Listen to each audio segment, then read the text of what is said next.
It's Kevin Keatsman Uncanceled on 95.7 FM KCMO Talk Radio. Good morning, Kansas City. Welcome to Uncanceled on KCMO Talk Radio 95.7 FM.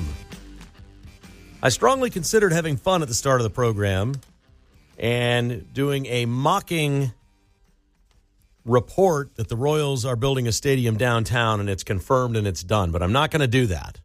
I'm not going to do the style of other sportscasters or broadcasters on talk radio. It wouldn't be fair to you, the listening audience. We play it real here and we play it honestly. But we are going to start with an unbelievable story that doesn't seem to be getting a whole lot of run in Kansas City, and that is Mayor Quinton Lucas meeting with the media yesterday and telling, well, where I read it was KSHB.com, telling KSHB.com that he has up to $1.4 billion for the Royals to build downtown, and he has this with no tax increases. They're not going to use the current Jackson County sales tax, and an operation called We Love KC Baseball says they want it at Washington Square Park. And so this is a really serious comment. Perfect. This solves it. If Mayor Lucas has $1.4 billion, the Royals right now should be driving 120 miles an hour toward City Hall and the mayor's office to sign the contract. Why? Mayor Lucas said he's waiting to hear back from the Royals. What? You called the Royals and told them you have $1.4 billion for them for a downtown stadium, and they haven't signed a deal yet? You're kidding. This whole thing for 4 years has been about a downtown ballpark. The Royals want a downtown ballpark. I want a downtown ballpark. Everybody wants a downtown ballpark. Somehow, Mayor Q has $1.4 billion in his back pocket that he hasn't really said where it's from. There's no offer sheet. There's been no news conference, no questions asked. The mayor comes out and says $1.4 billion he's got for the Royals. And I thought Bob Fesco was dropping whoppers on Monday. What is going on in this town that people are running around saying things that you cannot take seriously? If Mayor Quinton Lucas has this money, it's over. This is done. There's no looking at Kansas. That's what Kansas is offering. I've said all along, I think Kansas is a great option for these teams because the money is so good. The Royals have said all along they need $2 billion to build a new stadium downtown and a development around the new stadium. If he has $1.4 billion for them on a $2 billion project, I'm not really a giant math major here or anything like that, but I'm pretty sure he's reached the threshold, shockingly, of exactly 70%. He's done it. He's matched the Kansas money. A $2 billion project in Kansas gives the Royals $1.4 billion toward their project. And now, magically, he has the same number. I don't know what's going on. Look, I'm not even going to sit here and say he doesn't have it. I don't know. How would you and I know if Mayor Quinton... It's Kansas City, Missouri. They may have this buried under City Hall somewhere. We could have gold bar reserves somewhere in this town that nobody knows about. Who knows what the mafia once upon a time buried in this city and how the government's been complicit in that for so long. This has been a dirty dealing town for a century and a half.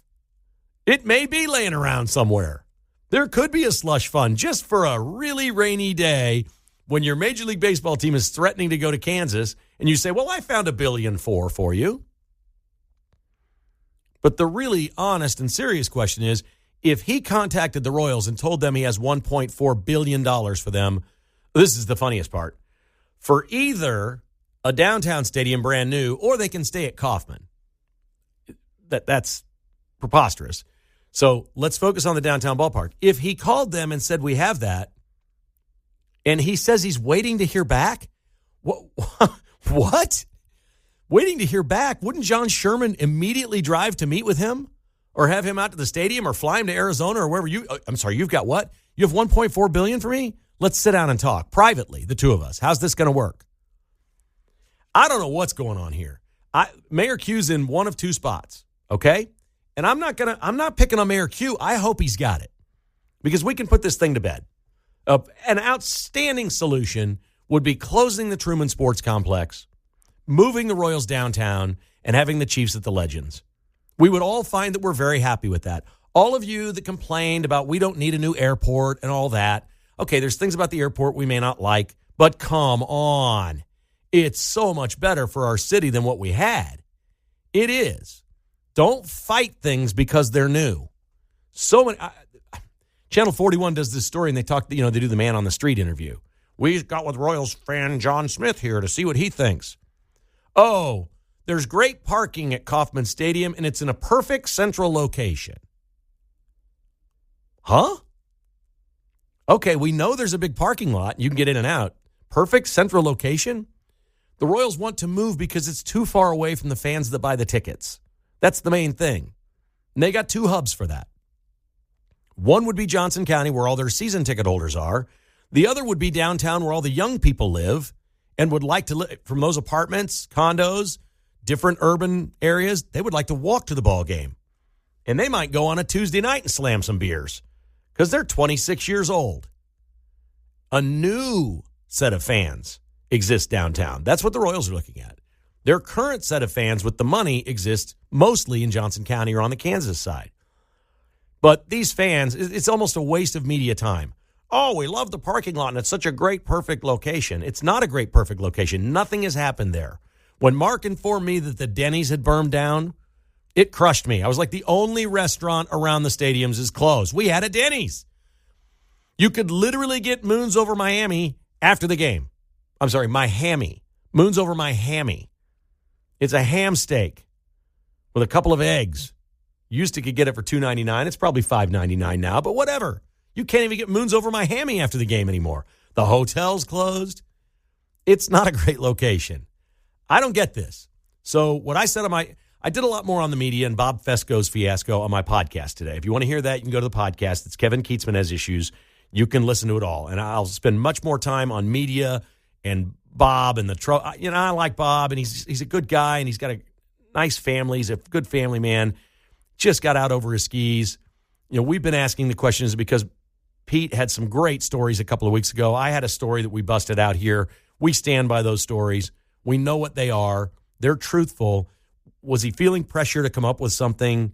Did this happen because there was pressure over there? I don't know. It's kind of how radio works. We all compete against each other. It's one of those things. So I spent a lot of time talking about that on the podcast. But the point here for Mayor Lucas is he's one of 2 things. He's either created his own Fesco fiasco or he's Donald Trump. Either way, he's not going to like that comparison. So Donald Trump would say, I got $1.4 billion for you. I'll build you a ballpark for the Royals. And then you know what would happen? He'd make it happen.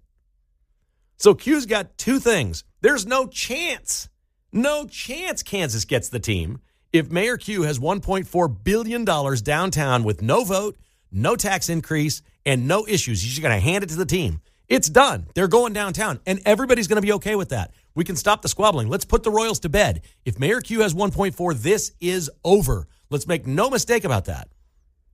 Now, he's either gone Fesco rogue on us all, getting everybody excited and worked up about something that isn't going to happen, or he's going to be Donald J. Trump. And he's going to say, you know what? We're looking at Greenland. We think Greenland looks good to us. Hey, on Friday, J.D. Vance is going to Greenland. Usha was going to go with the Sun. Then J.D. said, there's so much excitement around and so many people coming, I think I'll go. And now Denmark's mad at the United States, saying we're putting too much pressure on the voters there because Denmark knows what's going to happen. The first time you heard Trump say Greenland, what did you think? You thought he went all Bob Fesco on you. But he didn't, did he? He's going to wind up backing this thing up. That's what Trump does. He says something you don't believe, and you're like, what? And then it happens. He comes down the escalator. We got rapists and murderers pouring in this country. We're going to build a wall. I'm going to be president. Really? You sound like Bob Fesco. But then he did it. And now is Mayor Q going to be Bob Fesco or Donald Trump? I don't think he likes either comparison because he hammered Bob Fesco on social media. If he gives the Royals $1.4 million, then the Chiefs got to be going to Kansas, though. Because I don't think they're going to have money for both. Billion. Billion, I think yeah, you said sorry, 1.4 billion. $1.4 billion dollars, right? Is that, what was the name? Austin Michael Powers. Myers, Austin Powers. Yeah, exactly. I think that's right. Although there is, I actually think if the Royals leave and go downtown or whatever, there might be a better chance. Well, the Royals are leaving. All right, this renovating Kauffman's over. They've said all along, we want a new stadium. They're going to get a new stadium. The Royals' valuation came out today by Forbes magazine. $1.3 billion is what the Royals are worth. Only the Marlins and Rays are worth less. So the Royals are 30th in the major leagues in value, and a huge reason why is the ballpark. The Marlins have a crappy park. The Rays have a crappy park. And according to this valuation, the Royals have a crappy park. It can't be developed. There's nothing you can do. There's no ancillary business around your stadium except for your parking revenue. That's it. That's not what baseball is. Baseball is we're bringing thousands of people 81 days a year, and we ought to be able to make money off them before and after the game because we own stuff around this stadium. And you can't do that at the K. Can't be done. There's a great idea in the 1960s, back when I was born, but it's not a great idea today. So I hope Mayor Q's Donald Trump. I really do. We put this thing to bed real fast. But hearing John Sherman say a couple weeks ago, we've got a deal all buttoned up, and we hope to announce it soon, but then saying last week on a Royals telecast that they hope to be able to talk about something by the middle of this year doesn't sound like, to me, he really thinks Kansas City, Missouri has $1.4 billion. But that would be awesome. Who among us wouldn't be happy with that? If Mayor Quinton Lucas, this would be his crowning achievement. Wouldn't be the airport, wouldn't be the World Cup, wouldn't be anything. This would be his crowning achievement. If he really is put together and is the spokesperson, because he maybe isn't supposed to be speaking, I don't know. But if he's the spokesperson for $1.4 billion that they've drummed up through the city of Kansas City and not Jackson County, through Kansas City, Missouri, if he's done that and he delivers and the Royals stay downtown, hell, they might as well name the plaza by home plate after Quinton Lucas. And Pete speaks to him on Thursday morning. So That's awesome. Out at the stadium with the speakers blasting toward the field. Let's go. Let's hear what he has to say. I think Pete's got John Sherman lined up for tomorrow. That's true also. Let's get them on together. He's going to have John Sherman and Mayor Q on the show tomorrow from Kauffman Stadium. Let's get them on together. Pete, let's just negotiate the thing out. Right here, just the three of you. That would be amazing. Just the three of you. Can I sit there and watch? I'll come early. I just want to watch. I want to be a fly on the wall. Pete Mundo can be the negotiator, like Trump in the peace talks between Ukraine and Russia. Pete sits down with Mayor Q and John Sherman, hammers this thing out, and they go downtown. And, by the way, if and when that happens, Pete will be right, because I think Pete said all along that they're going to be downtown, right? Yeah. Okay. Yep. And I'm good with that. I've heard other sports radio hosts say that I think they're going to be downtown. I thought that for the longest time. When the vote failed, I'm like, wait a second, 70% of your projects coming from Kansas?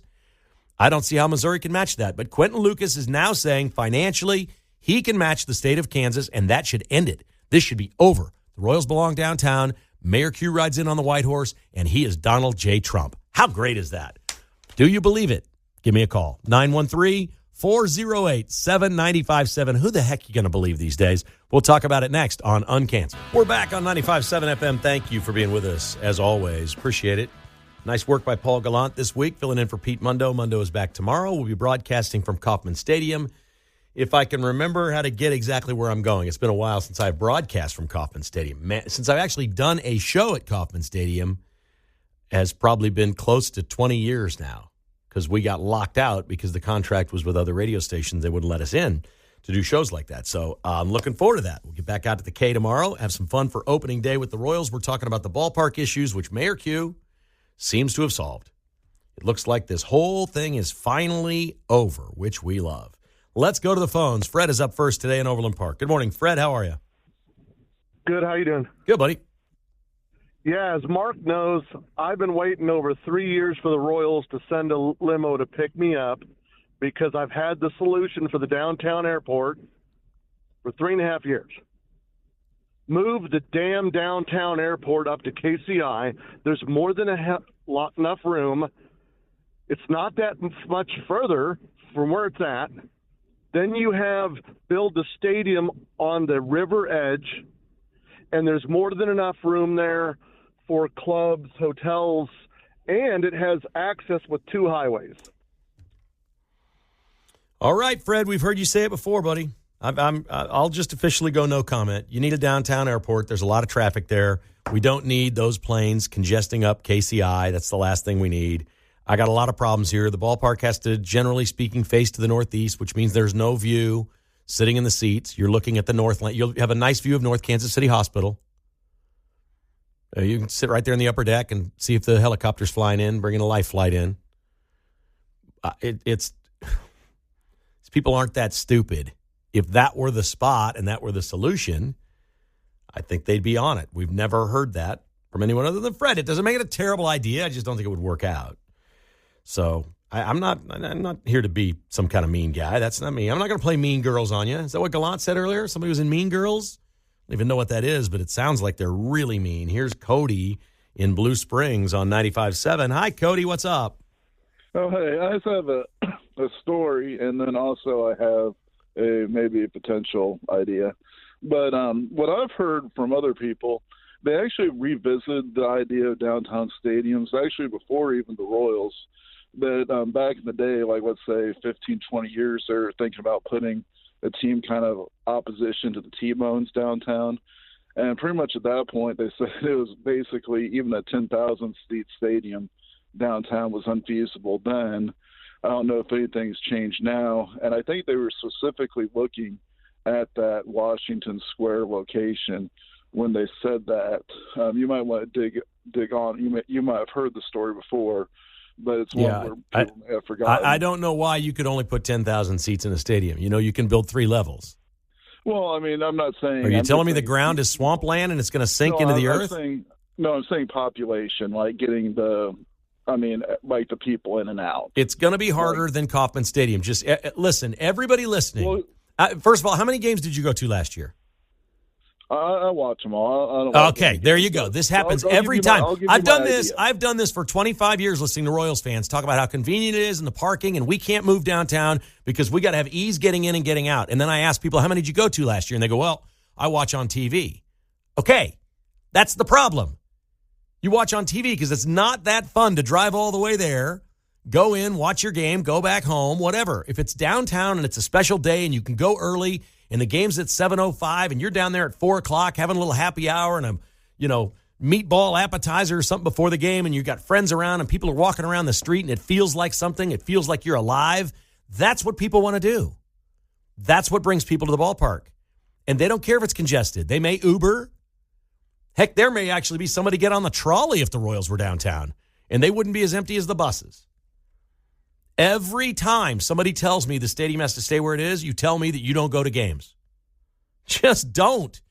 And I don't even want to do the follow-up question where I ask, how many other ballparks have you been to in downtowns around the country? I don't want to ask that question. And I don't want to ask you about new football stadiums, because if you've been to the cool new football stadiums in the NFL, they're better than Arrowhead. They are. They're not as fun for us. We love Arrowhead. And Arrowhead's loud, and it's special to us, and we have traditions, and the team is phenomenal. But it ain't that stadium in L.A., I can promise you that. It just isn't. And people in Kansas City either don't know this or don't want to know this, because people don't like new stuff. The people freaking out on Donald Trump are freaking out right now because he's doing something the government's never done. He's doing new stuff, which is actually old stuff that they wrote into the Constitution our founding fathers wanted, but it's new to everyone alive today. This has never happened, and it's freaking people out because it's new. You can't be afraid of new, folks. New is better in many ways. The new airport is better than the old airport. We don't hear complaints about that anymore, do we? But we had to listen to them for 5 years. People saying we don't want the new airport, but now we like the new airport. Here's Stephen in KCK. Hi, Stephen. We got about a minute. Go for it. Kevin, I love you to death, man, but we've conditioned our fan base for 50 years to be afraid of downtown. No one wants to go to downtown. I don't see what's so bad about putting it out to Legends. I know they'd be competing with the Chiefs, but if this team falls apart, that downtown stadium, there'll be 10,000 people there. I'm just you can write it down right now. This entire fan base, if fears everything about downtown for a good reason. There are absolute issues. I agree with you, and the Royals in the city will have to address that. There will have to be a lot of security.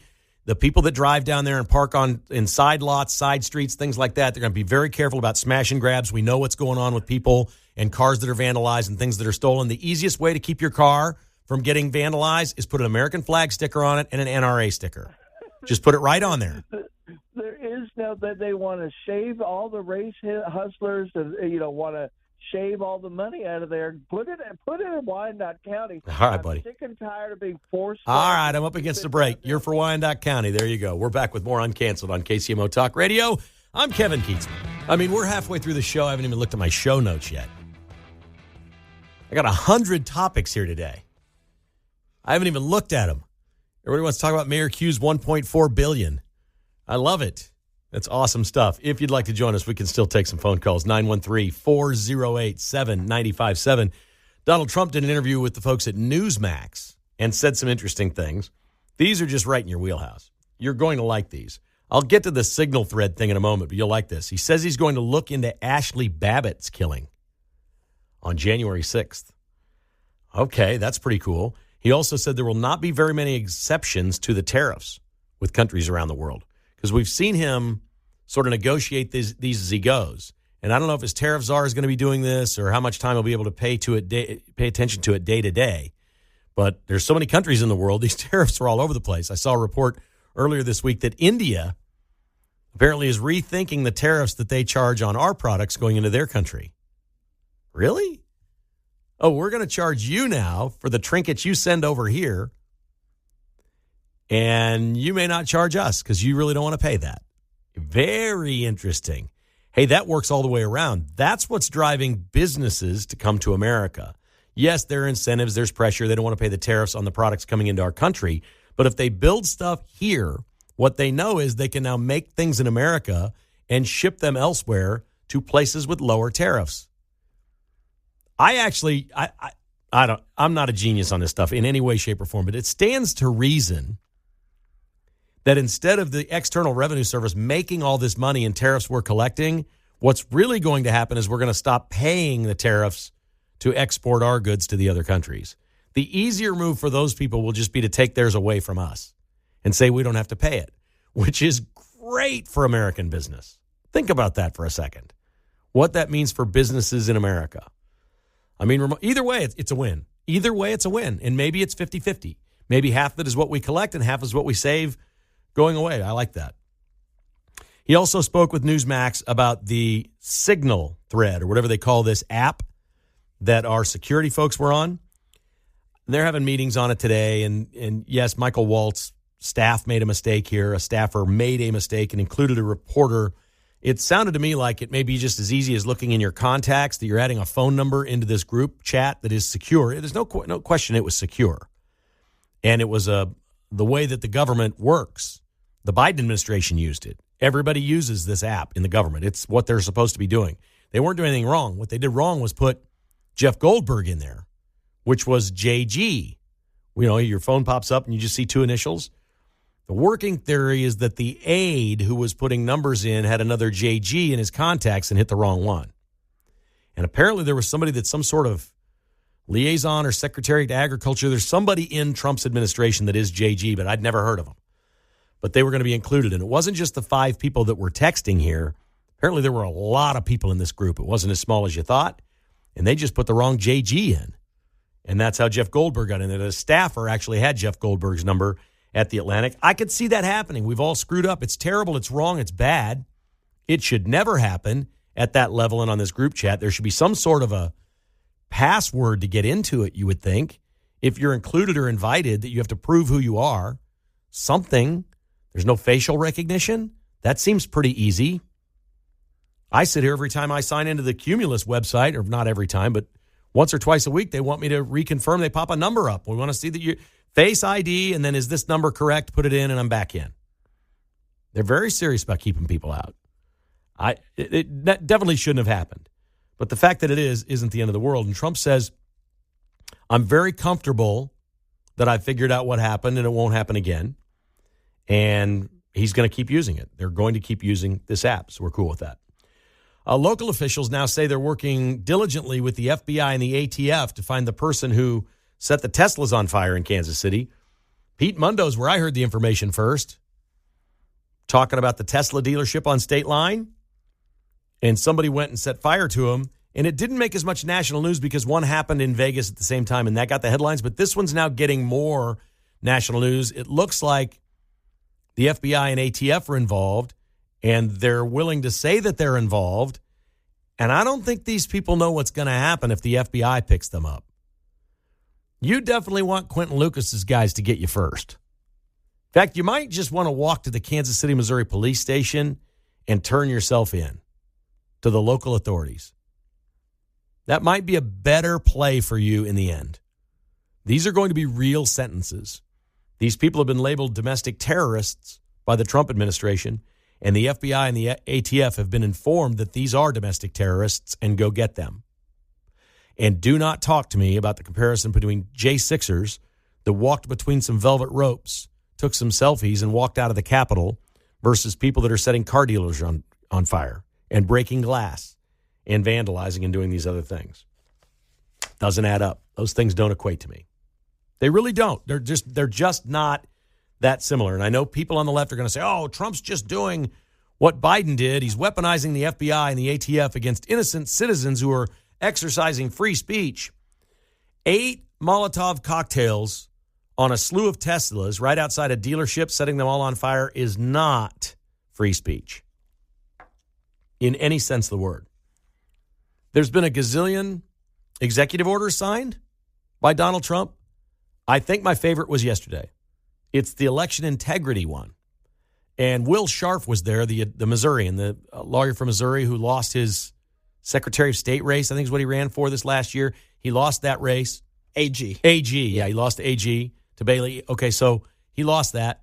And now he's becoming more famous than you can ever be, standing at Trump's side, handing him these executive orders and explaining to the media exactly what they are. And he gave a really long one yesterday, almost 2 minutes long, on the executive order for election integrity, and it is amazing.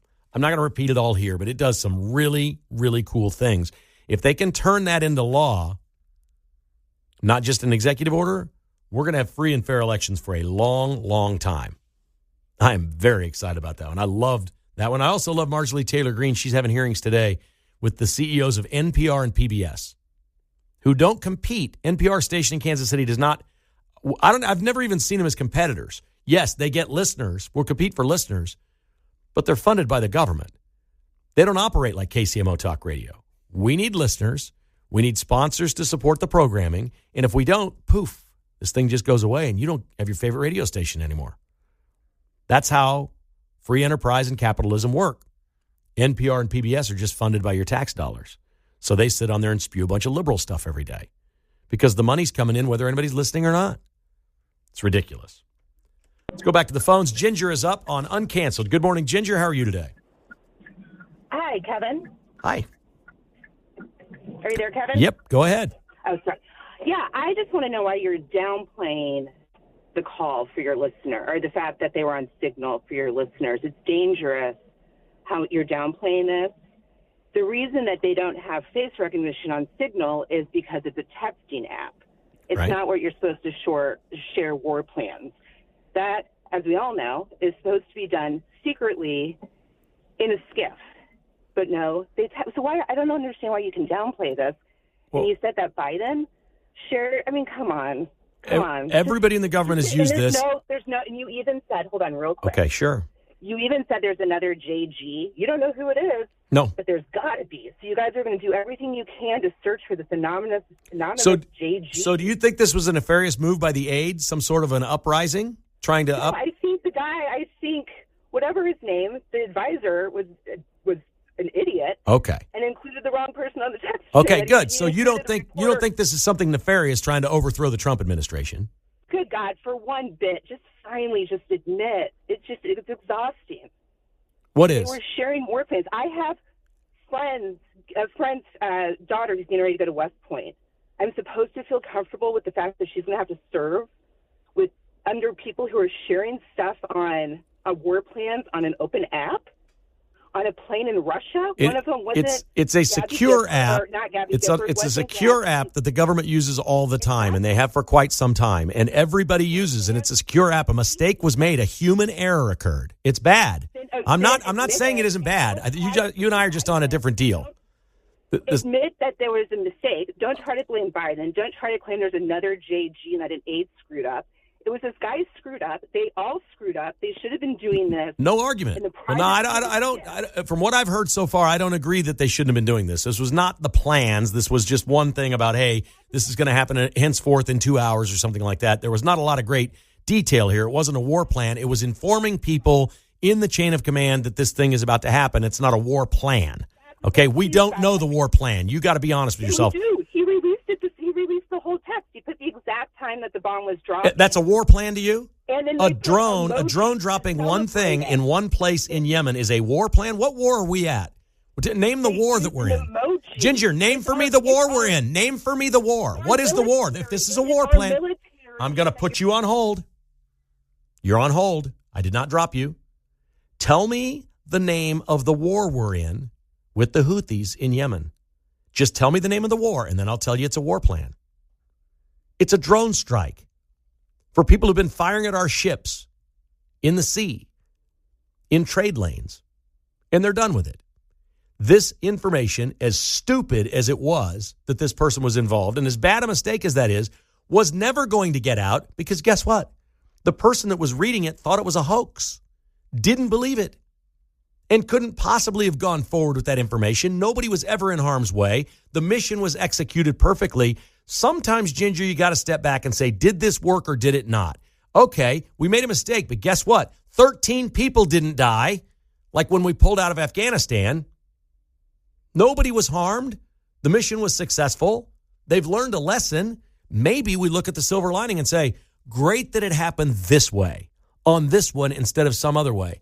And I'm willing to bet you right now this has happened multiple times before with the Biden administration, but because a reporter or the person that was involved in the chat that wasn't supposed to be there or invited was a liberal, you never heard about it. I'm willing to go all in on that if you're willing to admit and tell me that you can't name this war. Can you name this war, Ginger? Why does that have anything to do with You just said it was war plans. I want to know what war we're talking about. What? Why does this have When did a drone strike on a terrorist become war? I can't do it. I can't do it. I'm sorry. Ginger, I love you. You're just beside yourself today, and you're going to get me there, and I don't want to go there. Thank you for the call. You said your piece. I've said mine, and we're both in it. We're 90% in agreement. It was a total screw-up. It was a bad deal.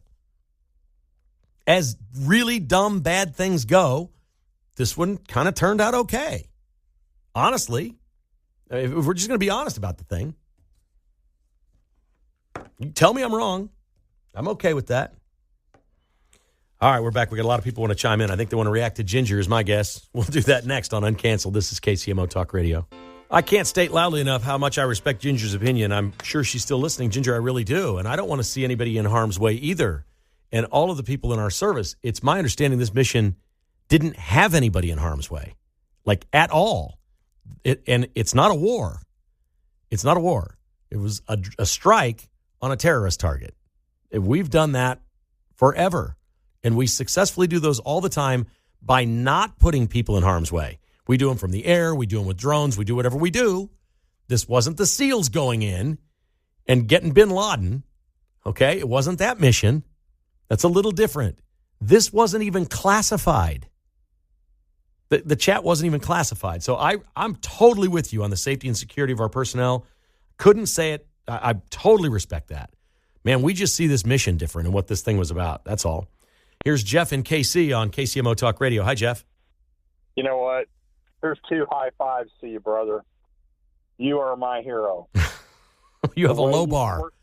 We're the same age, and you know what?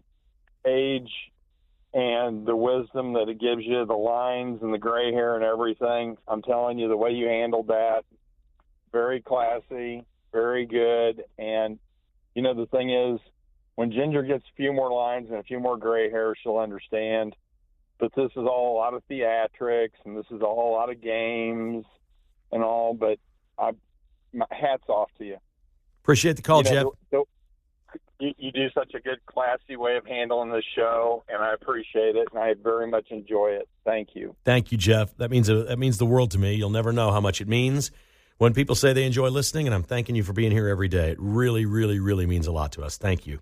Here's Rick in Leavenworth on KCMO Talk Radio. Hi, Rick. Hey, hi. So, yeah, same thing. You're a great guy. I like listening to you. I might have a little bit different perspective. I have 40-plus years in the Army. I've had security clearance at a fairly high level. And what I'll just say this, everything being equal, is a SIG app is not a communication platform or record for the military. There are many other ways that they could have talked at that level. And they should just know better. That's all I'm saying. We have SIPRNet. They have secure phones that they can talk on. SIG app, I use when my daughter goes overseas for whatever, we can talk on it. I have used it sometimes when we were collecting on certain things.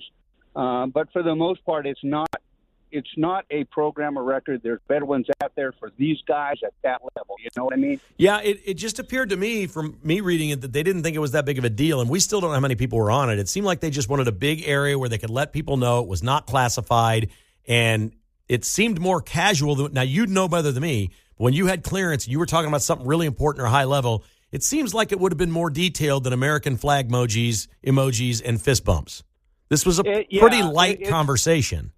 Absolutely. But like I said, when you're talking about a 2B or very close, really, so we'll call ongoing operation, you want to probably just, even with the fist bump, they can do it on SIPRNet. They have secure cell phones. We used to have, I forget what they're, Blueberries. They were all secure.